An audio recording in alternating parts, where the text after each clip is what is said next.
Hello friends, Vardhan academy में आप सभी का स्वागत है। दोस्तों, आज की इस वीडियो में हम लोग जो दो चैप्टर पढ़ेंगे, एक है प्रकाश और दूसरा है बल तथा यंत्र। ठीक है, और ये दोनों चैप्टर आप लोग इसमें भी देख सकते हैं। ये देखिए, एक है प्रकाश और दूसरा है बल एवं यंत्र। इन तीनों चैप्टर्स, ये जो तीनों पॉइंट हैं, ये आप लोग दो चैप्टर्स के अंदर पढ़ेंगे। एक है प्रकाश और दूसरा है बल तथा यंत्र।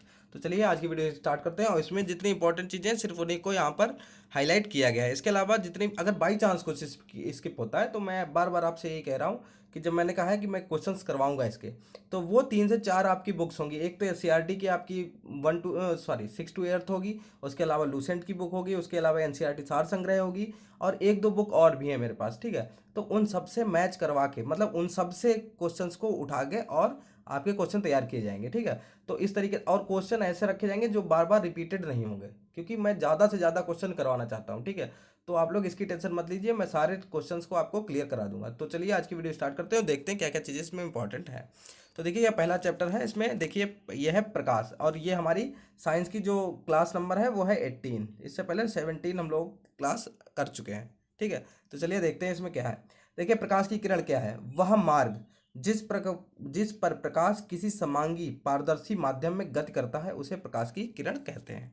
ठीक है, समांगी मतलब जिसमें समान मात्रा में चीज़ें मिली हों। समांगी मिश्रण तो आप लोग जानते हैं, जो पता ही ना चले, जैसे नींबू और पानी का शरबत, जिसमें पता ही नहीं चलेगा नींबू और पानी कहाँ पर है। ठीक है, जैसे चीनी को मिला देते हैं तो वो समांगी मिश्रण है, क्योंकि वो अलग अलग आपको पता नहीं चलता। विषमांगी मिश्रण क्या होता है?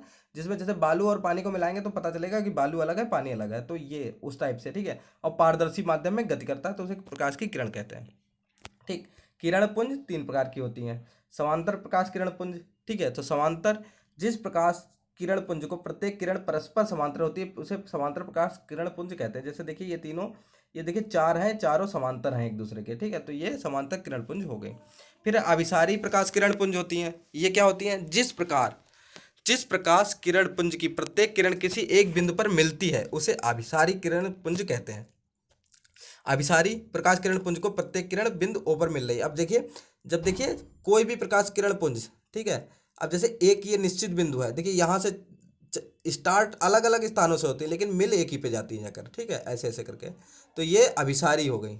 अभिसारी मतलब अनंत जगह से आकर और एक ही जगह पे मिल जाना, ये अभिसारी हो गया। ठीक है, और इसके बाद है अपसारी प्रकाश किरण पुंज। जिस प्रकाश किरण पुंज की प्रत्येक किरण किसी बिंदु पर फैलती हुई प्रतीत होती है उसे अपसारी प्रकाश किरण पुंज कहते हैं। जैसे कोई एक बिंदु है, यहाँ से प्रकाश किरणें अलग अलग दिशाओं में चल देती हैं। ठीक है, तो ये सारी अपसारी, देखिए ये फैला दी गई हैं। ठीक है, एक जगह पर थी और काफ़ी जगह पे फैला दी गई, ये अपसारी हो गई। ठीक है, तो प्रकाश का परावर्तन, अब देखिए ये काफ़ी इंपॉर्टेंट है, प्रकाश का परावर्तन। अब देखिए, प्रकाश किरण का किसी पृष्ठ से टकराकर उसी माध्यम में वापस लौटने की घटना प्रकाश का परावर्तन कहलाती है। ठीक है, अब देखिए, अब इसके बारे में एक और यहाँ पे पॉइंट अच्छा है। पॉलिशदार चमकीली सतह वाली वस्तुएं पॉलिश रहित सतहों वाली वस्तुओं की अपेक्षा प्रकाश ऊर्जा का अधिक परावर्तन करती हैं। जो, ठीक है, जो पॉलिश वाली जो वस्तुएं होती, पॉलिशदार चमकीली जो वस्तुएं हैं वो प्रकाश का परावर्तन अच्छा करती हैं, जबकि जो पॉलिश रहित सतह होती है वो बहुत कम प्रकाश का परावर्तन करती हैं। ठीक है, तो ये क्वेश्चन बन सकता है। अब यहाँ पे देखिए, प्रकाश का परावर्तन तल की प्रकृति पर निर्भर करता है। परावर्तक तल 2 प्रकार के होते हैं। परावर्तक तल कितने प्रकार के होते हैं? ये क्वेश्चन बन सकता है। समतल चिकने परावर्तक तल और खुरदरे परावर्तक तल।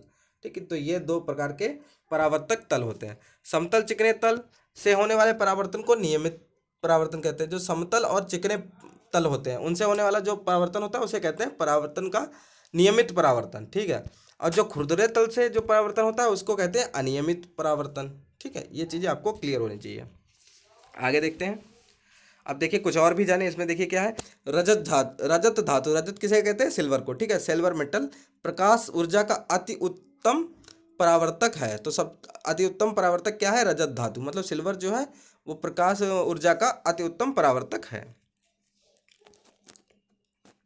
ठीक है, अब परावर्तन के नियम, ये काफ़ी इंपॉर्टेंट है। परावर्तन के नियम, अब देखिए, आपतित किरण, परावर्तित किरण तथा अभिलंब तीनों एक ही तल में एक ही बिंदु पर मिलते हैं। जैसे ये देखिए, इस टाइप से ये तल है, और ये देखिए ये आप परावर्तित आपतित किरण आई। ठीक है, और परावर्तित होकर इधर चली गई, ये परावर्तित किरण हो गई, और ये है अभिलंब। यही बोला गया है, ठीक है। आपतित किरण, ये आपतित किरण आपकी हो गई, ठीक है, सॉरी ये आपतित किरण हो गई आपकी, ये परावर्तित किरण हो गई, इधर से आई और इधर चली गई, ठीक। तो आपतित किरण, परावर्तित किरण और अभिलंब, ये आपका अभिलंब है, ठीक, ये अभिलंब है।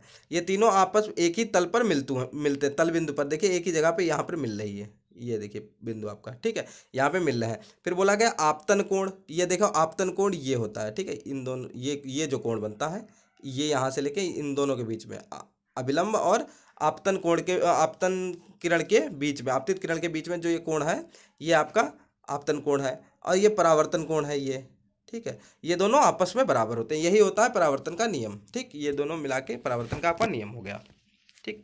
अब देखिए प्रतिबिंब का बनना, वास्तविक प्रतिबिंब और आभासी प्रतिबिंब, दो प्रकार के प्रतिबिंब बनते हैं। तो पहला वास्तविक प्रतिबिंब क्या होता है, जब किसी वस्तु से परावर्तित होकर आने वाली प्रकाश की किरणें वास्तव में किसी स्थान पर मिलती हैं, वास्तव में जब वो मिलती हैं तब वास्तविक प्रतिबिंब बनता है।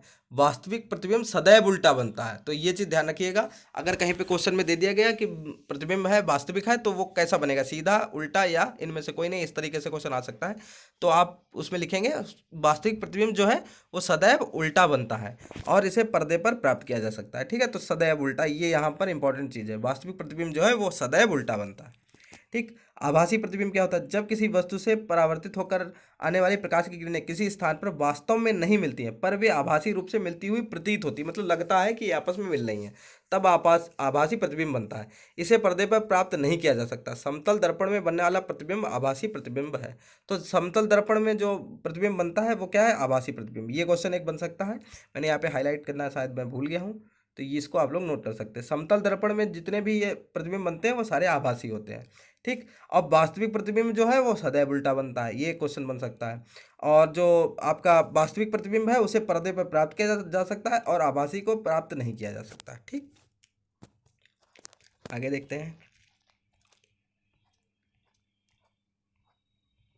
वक्रता केंद्र। तो यहाँ पे देखिए गोली दर्पण से संबंधित चीजें हैं, इनके बारे में यहाँ पे देख लेते हैं, ठीक। वक्रता केंद्र क्या होता है, अब यहाँ पे देखिए गोली दर्पण, सॉरी यहाँ पे हम लोगों ने शायद कुछ चीज़ें छोड़ दी हैं, इनको देख लेते हैं। कहाँ तक, यहाँ तक हो गया था। समतल दर्पण से प्रतिबिंब का बनना, ये तो फालतू की चीज़ें हैं, यहाँ पर देखने का कोई मतलब नहीं।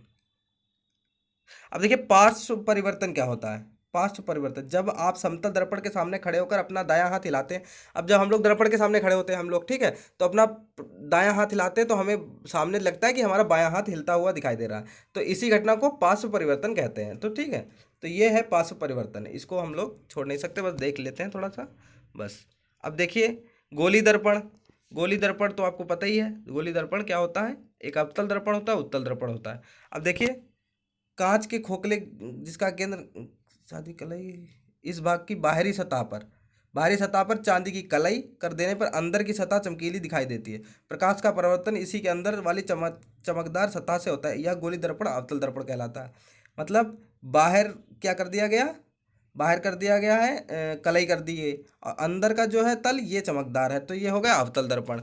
और जिसमें चांदी की कलाई, देखिए आंतरिक सतह में चांदी की कलाई कर दी जाती है, ठीक है, जैसे ये इसमें अंदर की तरफ चांदी कलाई कर दी गई, बाहर चमकदार है, तो ये क्या हो जाएगा आपका उत्तल दर्पण हो जाएगा, ठीक है। बस इसके बारे में थोड़ा जान लेते हैं। अब देखिए वक्रता केंद्र क्या होता है, किसी गोली दर्पण का वक्रता केंद्र उस गोले का केंद्र होता है जिससे एक भाग से गोली दर्पण बनाना होता है, ठीक, गोली दर्पण बनाना होता है, ठीक।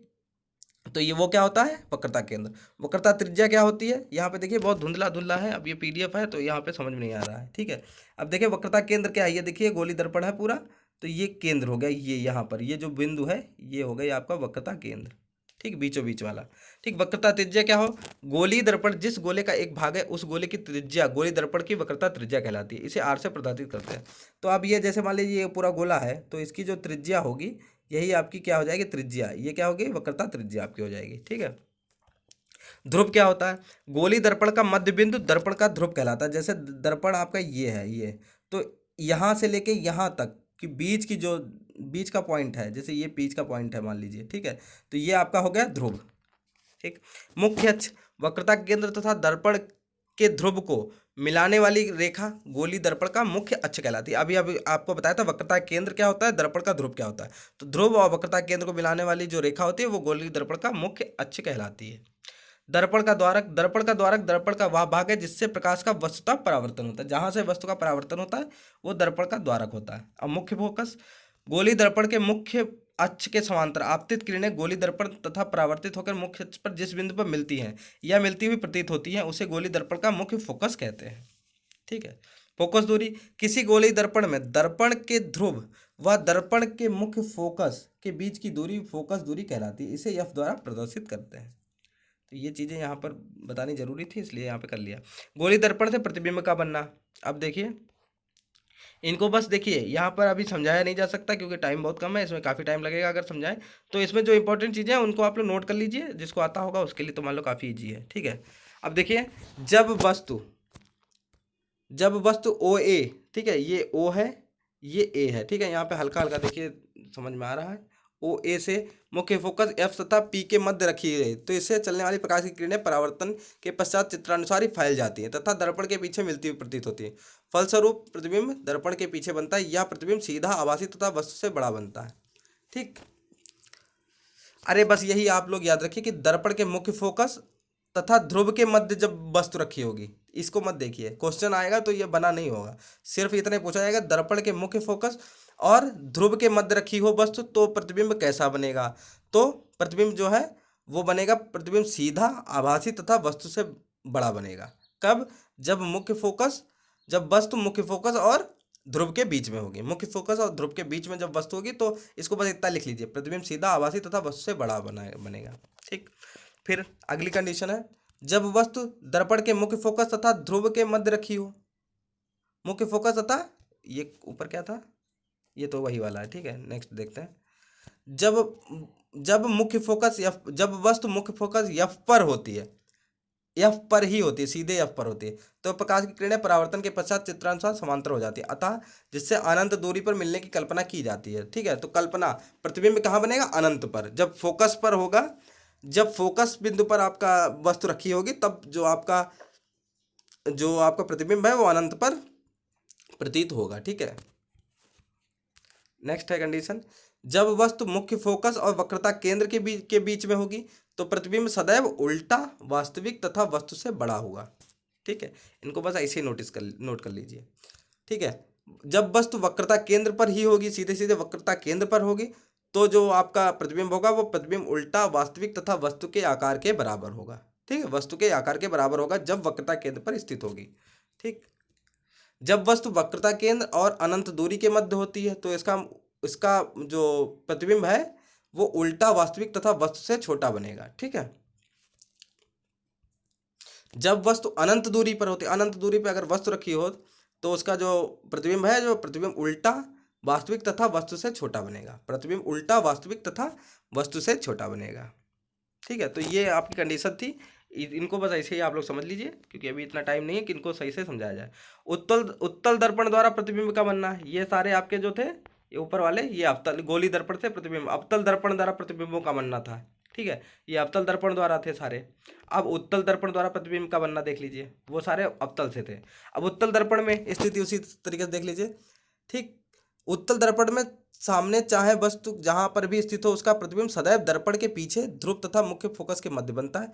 प्रतिबिंब सीधा, आभासी तथा वस्तु से छोटा बनता है। मतलब उत्तल दर्पण के सामने वस्तु चाहे जहां पर भी स्थित हो तो जो उसका दर्पण का जो प्रतिबिंब है वो पीछे ध्रुव तथा मुख्य फोकस के मध्य बनेगा और प्रतिबिंब सीधा, आभासी तथा वस्तु से छोटा बनेगा। ठीक है। तो उत्तल दर्पण में सिर्फ एक ही स्थिति है, इसको आप लोग आसानी से समझ सकते हैं। अब आवर्धन क्या होता है? प्रतिबिंब की ऊंचाई तथा वस्तु की ऊंचाई के अनुपात को आवर्धन कहते हैं, इसे यम से प्रदर्शित करते हैं। ये इसके ऊपर क्वेश्चन भी आ जाता है कभी कभी, उसमें आपको दे दी जाएगा प्रतिबिंब की ऊंचाई दे दी जाएगी, वस्तु की ऊंचाई दे दी जाएगी और पूछ दिया जाएगा आवर्धन क्या है। तो आवर्धन क्या निकलेगा? आवर्धन बराबर प्रतिबिंब की ऊंचाई बटा वस्तु की ऊंचाई, यम बराबर आई अपॉन ओ। ठीक है। ये आप याद रखेंगे तो आप आसानी से, अगर क्वेश्चन भी आ गया तो आप लोग लगा सकते हैं। ठीक है। जैसे हो सकता है कि प्रतिबिंब की ऊंचाई दे दी जाए और आवर्धन दे दी जाए और वस्तु की ऊंचाई पूछ दी जाए, तो इस तरीके से आप लोग निकाल सकते हैं। ठीक है। फिर देखिए, कार, बस तथा ट्रक के चालक के पास बाहर दाईं ओर एक उत्तल दर्पण लगा होता है। इस दर्पण को पश्च दर्शक मिरर कहते हैं, पश्च दर्शक दर्पण कहते हैं। जो ट्रक के में लगा होता है वो कौन सा होता है? उत्तल दर्पण लगा होता है। ठीक है। उत्तल दर्पण लगा होता है, ये चीज आप लोग याद रखिए। सड़क पर प्रकाश की किरणों को अधिक से अधिक क्षेत्र में फैलाने हैं तो लंपों में परावर्तक अवतल आकार के बनाए जाते हैं, परावर्तक अवतल आकार के बनाए जाते हैं। ठीक। सूर्य से आने वाली किरणों को केंद्रित करने के लिए अवतल दर्पण का प्रयोग किया जाता है। मोटर वाहनों की बत्तियों में टार्च के बल्ब तथा के पास तथा परावर्तक दूरदर्शी में अवतल परावर्तक प्रयोग किए जाते हैं। ठीक। तो ये चैप्टर हमारा कंप्लीट हो गया। कुछ इसके मुझे नहीं लगता कि कोई चीज़ मैंने इसमें छोड़ी है आज। ठीक। अब देखिए बल एवं यंत्र को देख लेते हैं। इसमें देखें क्या क्या चीज़ें हैं, इसको देख लेते हैं। काफ़ी बड़े बड़े चैप्टर हैं। अब देखिए, बल लगाने के लिए कम से कम दो वस्तुओं के मध्य परस्पर क्रिया होना आवश्यक है। ठीक है। तो कथन कारण या इस टाइप से क्वेश्चन कोई आ जाए, उसमें ये लाइन आ जाए, तो आप लोगों को पता होनी चाहिए। बल लगाने के लिए कम से कम दो वस्तुओं के मध्य परस्पर क्रिया होनी चाहिए। ठीक है। वह वस्तु जिस पर बल लगाना है और दूसरी वह वस्तु जो आरोपित करती है। मतलब किसी चीज़ को अगर धक्का दे रहे हैं तो एक तो हम हो गए, दूसरा जिस पे धक्का दे रहे हैं, तो दो दो चीज़ें तो हमारे बीच में हैं ही। ठीक। ये चीज़ें आप समझ जाइए। ठीक। अब देखिए, बल लगाकर गतिमान वस्तु की दिशा में परिवर्तन किया जा सकता है। तो बल की परिभाषा ही यही है, बल लगाकर बल की दिशा में परिवर्तन ही। ठीक है। किसी वस्तु की दिशा में, बल की दिशा में ही जो विस्थापन होता है उसे बल कहते हैं। ठीक है। ठीक। अब ये बल बराबर, ठीक है, अभी आगे देखते हैं पहले। ठीक है। जो चीज़ें हैं उसको अब बराबर एम से ही अभी सारी चीज़ें देख लेंगे। बल द्वारा किसी वस्तु की आकृति या आकार में परिवर्तन किया जा सकता है। तो बल द्वारा क्या क्या किया जा सकता है? किसी की आकृति बदली जा सकती है, सॉरी, और दूसरा आकार में परिवर्तन किया जा सकता है। बल के प्रकार देख लीजिए। ठीक है। अभी देखते हैं। जब बल लगाने वाली वस्तु तथा जिस वस्तु पर बल लगाया जाता है दोनों एक दूसरे के संपर्क में हो तो ऐसा बल संपर्क बल कहलाता है। ठीक है। तो यहाँ पर देखिए, बल के प्रकार के बारे में यहाँ पर तो कुछ लिखा नहीं है, लेकिन यहाँ पे संपर्क बल के बारे में यहाँ पे लिखा है। जब बल लगाने वाली वस्तु तथा जिस वस्तु पर बल लगाया जा रहा है दोनों एक दूसरे के संपर्क में होते हैं तो ऐसा बल संपर्क बल कहलाता है।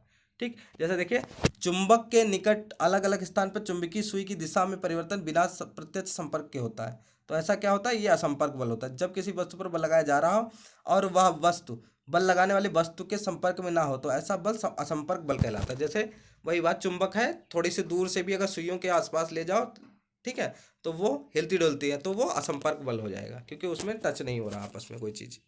ठीक है। अब देखिए, बल दो प्रकार के, संपर्क बल और असंपर्क बल। इसमें बुक में देखिए कैसे उल्टा दिया गया है। पहले ये चीज़ देनी चाहिए थी, फिर इसकी परिभाषा देनी चाहिए थी। चलो छोड़िए। अब संपर्क बल में क्या होगा? पेशीय बल हो जाएगा, घर्षण बल हो जाएगा।